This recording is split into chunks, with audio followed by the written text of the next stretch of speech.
Bonjour et bienvenue dans cette nouvelle vidéo Plagimo Formation. Aujourd'hui, nous allons nous intéresser à un texte fondamental du droit immobilier neuf, le Code de la construction et de l'habitation, souvent abrégé en CCH, véritable fondement légal de toute vente en l'état futur d'achèvement. Ce texte encadre non seulement la construction, mais organise aussi les modalités de vente, les garanties à fournir et les mécanismes de protection destinés à l'acquéreur. Il est la colonne vertébrale du droit immobilier neuf en France, garantissant l'équilibre entre promoteurs, constructeurs et acheteurs. Dans cette vidéo, nous allons parcourir les grandes dispositions du CCH et comprendre comment elles sécurisent l'achat sur plan, depuis la signature du contrat jusqu'à la livraison du bien. Le CCH commence par définir les principes relatifs à la vente d'immeubles à construire. Il distingue deux régimes, la vente à terme et la vente en l'état futur d'achèvement, plus connue sous le nom de VEFA. Dans une VEFA, l'acquéreur devient progressivement propriétaire au fur et à mesure de l'avancement des travaux. Les paiements se font en plusieurs étapes selon un échéancier strictement défini par la loi. En revanche, dans la vente à terme classique, la propriété et le paiement n'interviennent qu'à la fin, une fois la construction achevée. Cette distinction est essentielle, car elle conditionne le type de garanties applicables et la protection de l'acheteur. Une autre section du CCH définit le secteur protégé. Ce régime s'applique aux logements à usage d'habitation ou mixte, lorsque l'acquéreur effectue des versements avant l'achèvement. Le législateur y impose des règles strictes concernant le contrat, les garanties et la sécurité des fonds déposés. Ces dispositions ont pour objectif d'éviter qu'un promoteur ne fasse supporter à l'acheteur le risque du chantier. Dans ce secteur, la protection est maximale. À l'inverse, le secteur libre concerne les immeubles à usage professionnel, commercial ou industriel. Les parties y bénéficient d'une liberté contractuelle plus large, mais aussi d'une responsabilité plus importante.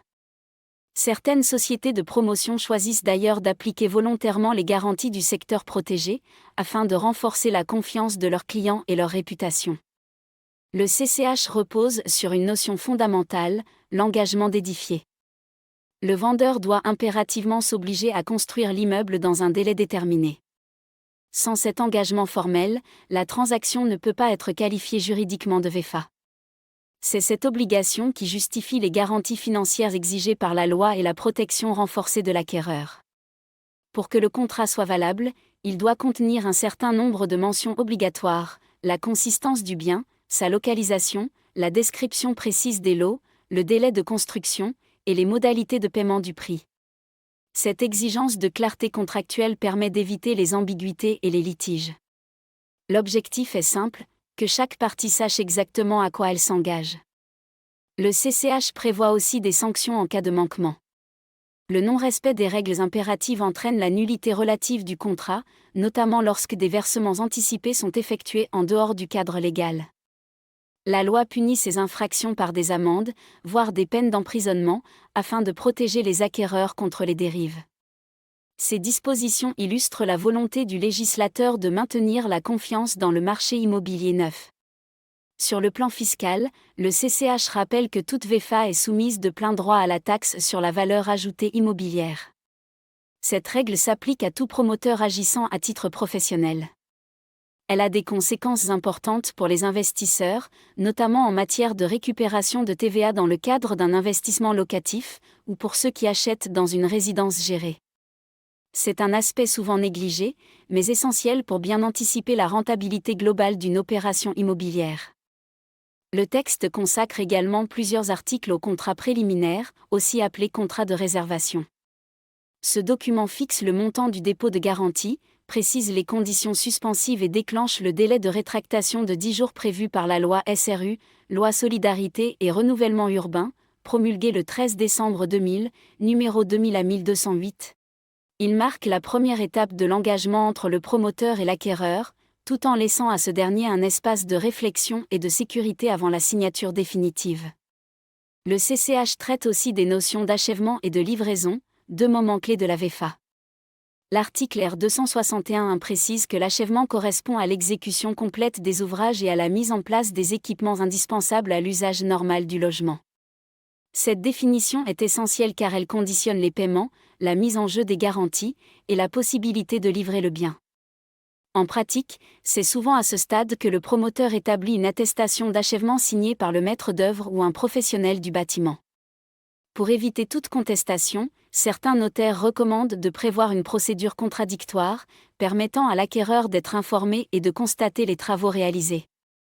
Du côté de la réception, cette étape intervient entre le maître d'ouvrage et les entreprises de construction, elle marque la fin technique du chantier.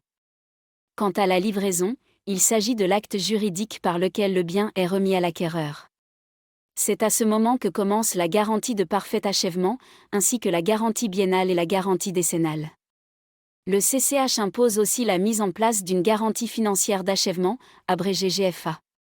Celle-ci garantit que le logement sera achevé, même en cas de faillite du promoteur. Elle peut être fournie par une banque, un assureur ou un organisme habilité.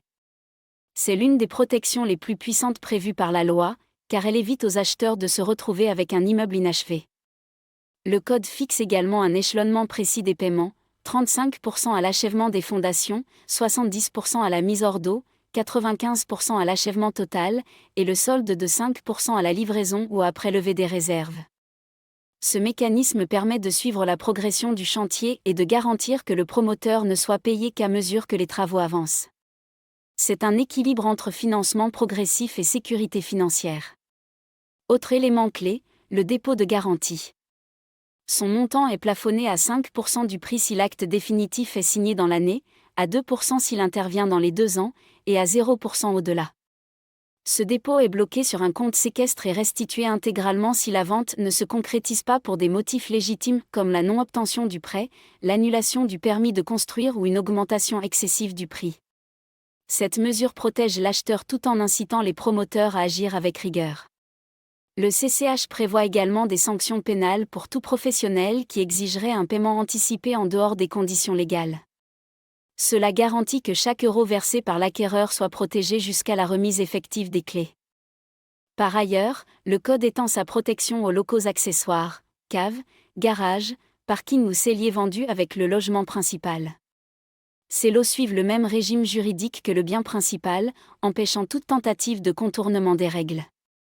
Le rôle du notaire est aussi au cœur du dispositif. C'est lui qui vérifie la régularité du contrat, la présence des garanties, la conformité de la notice descriptive et la cohérence des conditions financières. Il agit comme un véritable arbitre juridique entre le promoteur et l'acquéreur, garantissant que tout soit conforme à la législation en vigueur. Enfin, il faut souligner le rôle de la jurisprudence dans l'interprétation du CCH. Les tribunaux précisent régulièrement la portée de ces articles, notamment sur la qualification de l'achèvement, la validité des clauses pénales ou la conformité du logement livré. Ces décisions jouent un rôle essentiel dans l'évolution du droit immobilier neuf et dans la sécurité des transactions. Pour conclure cette vidéo, sachez que le Code de la construction et de l'habitation encadre chaque étape d'une VFA, depuis la signature du contrat jusqu'à la remise des clés. Il fixe les obligations du vendeur, protège les intérêts de l'acquéreur et maintient un cadre de confiance indispensable au bon fonctionnement du marché. Pour l'acheteur, c'est une garantie de transparence et de sécurité. Pour le promoteur, c'est un gage de crédibilité et de sérieux. Ce code, à la fois technique et humain, structure l'ensemble du marché du neuf et assure la stabilité du secteur immobilier. Merci d'avoir suivi cette vidéo Plagimo Formation. N'oubliez pas de vous abonner à la chaîne pour ne manquer aucun épisode. Nous vous donnons rendez-vous dans la prochaine vidéo Plagimo Formation, où nous verrons ensemble comment distinguer clairement le contrat préliminaire du contrat définitif. Remplissez notre formulaire de contact. Pour découvrir nos programmes VFA en cours. Plus de 200 résidences neuves. Partout en France métropolitaine. Scannez-moi. Et rejoignez l'univers Plagimo.